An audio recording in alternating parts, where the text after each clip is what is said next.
Hi there, Chameleon Insights here. Lots going on, it feels like. Of course, we've had the full moon in Leo yesterday, today. Coming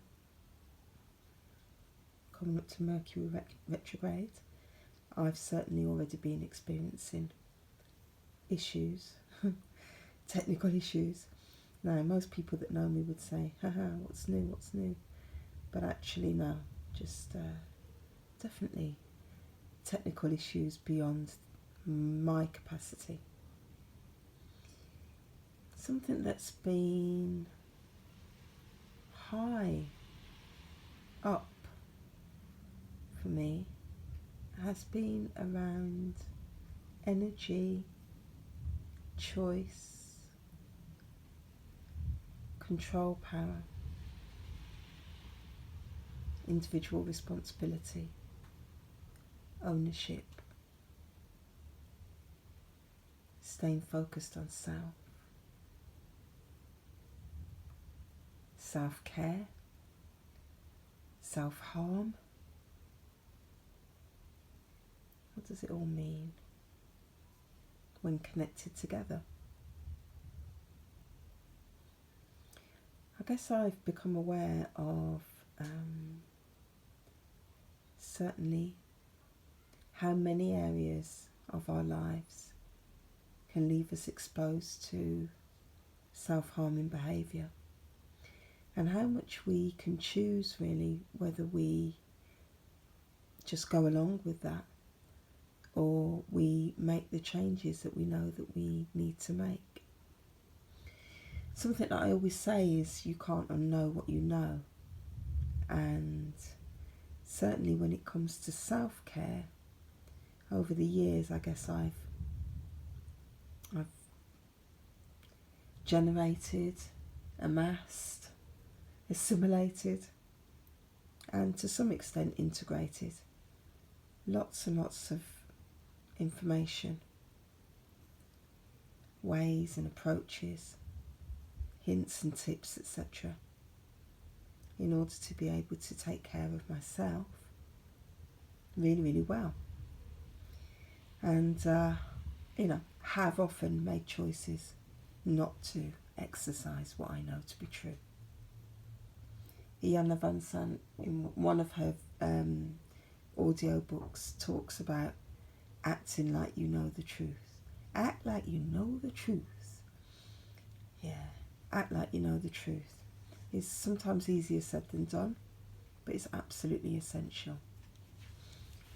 Over time, as I've got older, I've realised the way that everything connects together. Everything is a system. And so holistic approaches and systemic approaches are essential. If we operate in a disconnected, disjointed, fragmented way, we are denying the full richness, really, of connectivity, because often the jewels lie in the spaces between each factor. So it's really important that we allow ourselves to stumble upon and enjoy the jewels between and the spaces between. So I think that kind of making the connections and deepening our knowledge about different things is a way of us peering into those spaces and growing our understanding.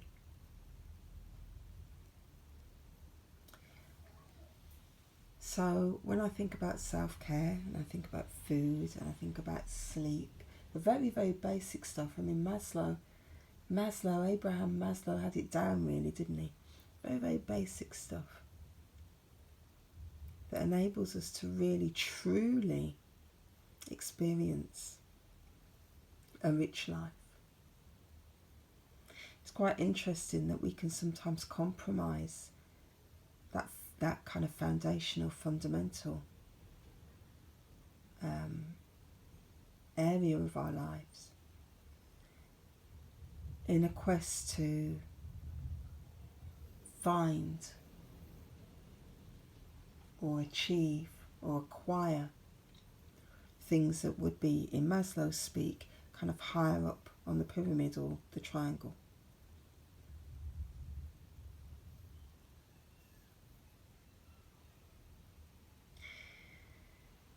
So when I'm thinking about self-care and I'm thinking about this whole process of letting go, and obviously it's full moon time, isn't it? So it's all about letting it go, releasing the common thing that said, release that which no longer serves. And and that's right, that's fine. But actually, where does it go? Are we releasing it? I often wonder if what we're doing, because we are also a system, aren't we, is just shifting things around ourselves into different spaces, different parts of us, until that part of us can no longer tolerate the toxicity of what we've placed there. I think we do it unconsciously. And this whole thing, this thing that we talk about, until you've learnt the lessons, they'll keep coming back to you. Well, is it that, until you learn to transmute rather than think that you're releasing when you're not actually releasing, what will happen is when that part of you that you've placed this painful thing or this uncomfortable thing or this unflavorable thing in yourself, wherever you've located it and then relocated it, whenever that part of you has had enough and cannot tolerate it anymore, and it just expels it back into your conscious awareness again, is it then that we believe that we're receiving a new lesson, but what we're actually doing is revisiting old energy? Revisiting old energy. When I think about energy in this time, thinking about, okay, what does this mean? Transmute. And I think about cleansing, and the elements in particular for me, powerful. And I think about that. And I think about rituals that we may do around certain times, incense burning or saging or using other means to kind of cleanse the air. And fire, you can see I'm not sure if you can see that that's a candle with the view that I have, but there's a candle burning there, and I'm trying to also demonstrate the earthiness with the pine cone. And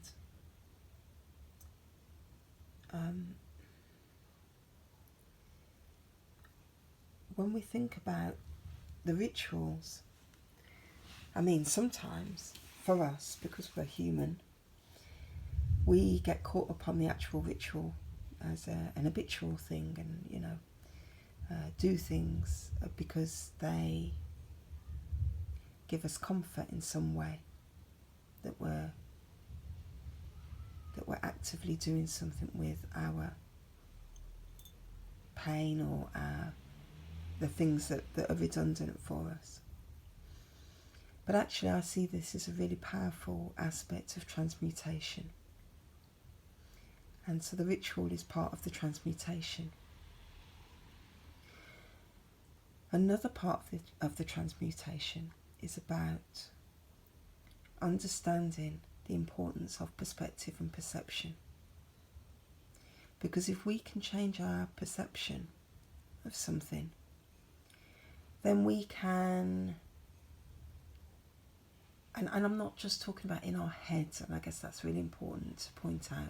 This isn't about thinking differently, and I've long been yes, I understand the importance of mindset and thoughts become things and all of that. I'm not anti it, but actually I'm much more concerned about the way that we embody things, thoughts, experiences, etc., people. So if we think about transmutation being about a perceptual change with our whole selves, so that what we're actually doing is seeking the lessons. Now again, that's something that's bandied about a lot, and I think part of Chameleon Insights is about saying, okay, yada yada yada, these are the things that are said. You can post your memes, they're called memes, about it, and you can use the cliche terms, but what do they actually mean? And what do they mean for you? And are you doing anything with them? So in thinking about transmutation of energy and releasing that which no longer serves, I'm aware that we can never ever eradicate an experience from our lives, unless of course we lose our memory. But then, as they say, the body always remembers. So if we think about the fact that the lived experience remains, and actually what is important is our interpretation of that lived experience, not in an abstract sense, like, oh, I'm glad I went through that because it taught me, but in a really kind of deep-rooted sense of saying, not just what was that supposed to teach me, but how can I use this? How can I use this to be who I'm supposed to be, for me and for other people? How can I use this to make a difference? How can I use this to understand? I'm thinking in this moment about a phrase that I use a lot, which is working with what's in your hands. And I'm thinking about where that essentially comes from, which was a T.D. Jakes CD that I was listening to, and also a friend of mine, Katie, who spoke about, I'm just working with what's in my hands. And T.D. Jakes talks about what's in your house, and he referred to scripture and Eliza and the oil. And it's kind of like that, really, because the oil is the oil, and it can mean many things. How do we use what's in our hands, or in this sense, transmutation, what's in our lives, what's in our bodies, what's in our experience, what's in our toolkit, what's in our memory, what's in our secret spaces, what's in the spaces in between all the compartments of our many multifaceted lives, to enrich,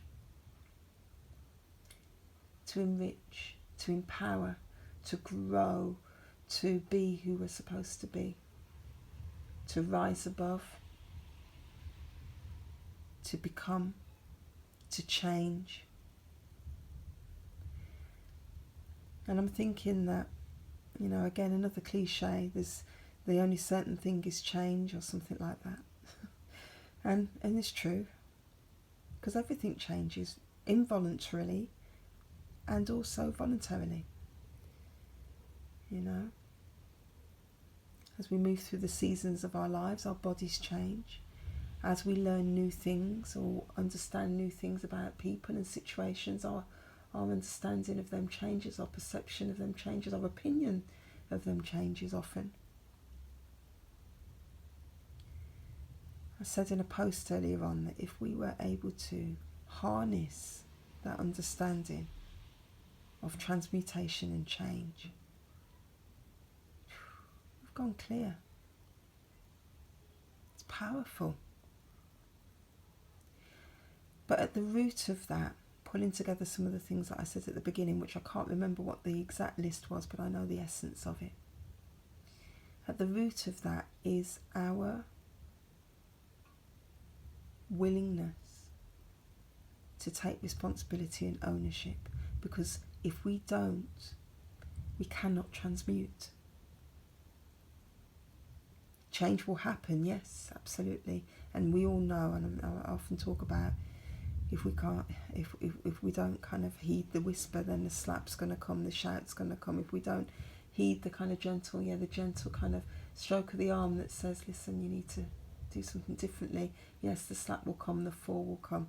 I love that Caribbean saying, you know, if you can't hear, you must feel, because if you can't hear, you must feel, and you will feel. But actually, we don't have to leave it to these circumstances to just come about for us, to us. We can actually take charge of that, but we have to take responsibility.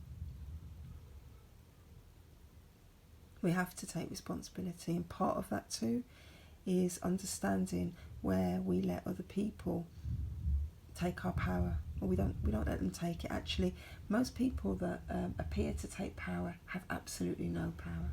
They're not taking power. We give them power. We give them power. And we can choose not to give them power.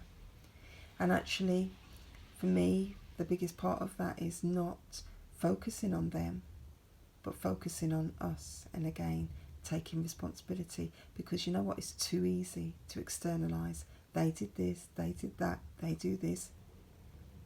It's not fair. I would never have done that. All of those things that we do. And the other day I kind of was reflecting on, and I think I shared in a post something around values, and actually values aren't about other people, they're about ourselves. They're not there to impose on other people or judge other people. It's about guiding ourselves. So in guiding ourselves, using our own values, digging deep and understanding who we are able to transmute energies that are left in ourselves from our experiences and situations and our fears and anxieties, and we can then, as Eliza did, find new ways, new uses for the oil, for the residue, new uses, powerful uses, enriching uses. Okay, I think that's about it. Take care, everyone.